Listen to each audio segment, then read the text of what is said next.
আমাদের দেশে আর্টিকেল 49 অনুযায়ী রাষ্ট্রপতি আনফেটার্ড পাওয়ার এক্সারসাইজ করে যে কোনো সাজাপ্রাপ্ত আসামিকে ক্ষমা করে এবং যদি কারো বিরুদ্ধে প্রসিডিংস চলা অবস্থায় থাকে যে কোনো অবস্থায় উনি আসলে ক্ষমা করতে পারেন এবং এই ক্ষমাটা উনি যে কোনো কোর্টের আদেশের বিরুদ্ধে, ট্রাইব্যুনালের আদেশের বিরুদ্ধে, এমনকি বিভাগীয় মামলায়ও যদি সাজা হয় সেই ক্ষেত্রে উনি ক্ষমা করে থাকেন।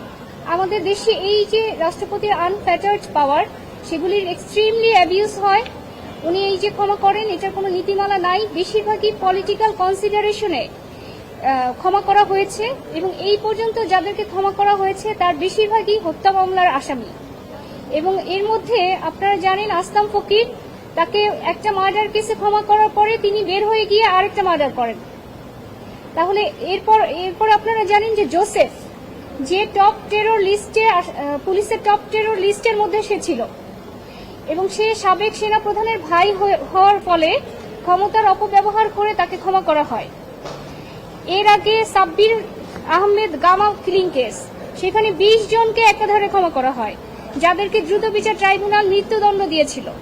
এগুলো হচ্ছে রাষ্ট্রপতির ক্ষমা করার যে ক্ষমতা, সেটার অপব্যবহারের এক একটা দৃষ্টান্ত, যা আমাদের বিশ্বে অন্য কোথাও এই পাওয়ারের এত অ্যাবিউজ হয় না, আমাদের দেশে যতটা হয়েছে।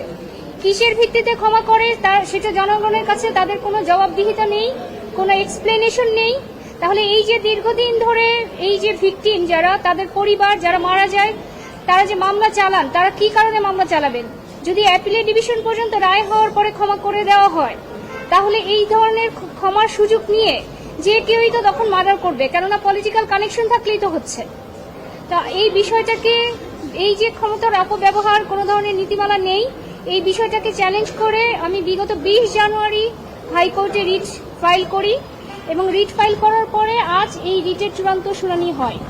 মাননীয় হাইকোর্টের ডিভিশন বেঞ্চ, মাননীয় বিচারপতি ফারাহ মাহবুব এবং মাননীয় বিচারপতি দেবাশিস রায় এর ডিভিশন বেঞ্চ, দেবাশিস রায় চৌধুরীর ডিভিশন বেঞ্চ আজ এই শুনানি শেষে রুল জারি করেছেন। রুলে বলা হয়েছে যে কোনো ধরনের নীতিমালা ছাড়া রাষ্ট্রপতির ক্ষমা করার ক্ষমতা প্রয়োগের ক্ষমতা কেন অবৈধ ঘোষণা করা হবে না এবং কেন তা সংবিধানের সাথে সাংঘর্ষিক ঘোষণা করা হবে না।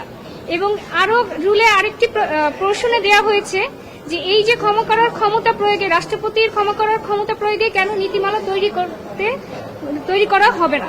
রুলে স্পষ্টত বলা হয়েছে রাষ্ট্রপতি কোনো ধরনের নীতিমালা ছাড়া রাষ্ট্রপতির ক্ষমা করার ক্ষমতা কেন অবৈধ হবে না এবং কেন অসাংবিধানিক ঘোষণা করা হবে না এবং কেন রাষ্ট্রপতির ক্ষমা করার ক্ষমতা প্রয়োগে নীতিমালা তৈরি করা হবে না। আমরা দৃঢ়ভাবে প্রত্যাশা করি যদি আমাদের গাইডলাইন তৈরি হয় এবং এই ক্ষমা করা ক্রাইটেরিয়া মেনটেন করা হয়, তাহলে এই অপব্যবহারটা কমবে এবং জনমনে এই আশঙ্কাটা রোধ হবে যে আমি ন্যায় বিচার পাবো না, ন্যায় বিচার পেলেও কোনো লাভ নাই, রাষ্ট্রপতি পরবর্তীতে ক্ষমা করে দিবে।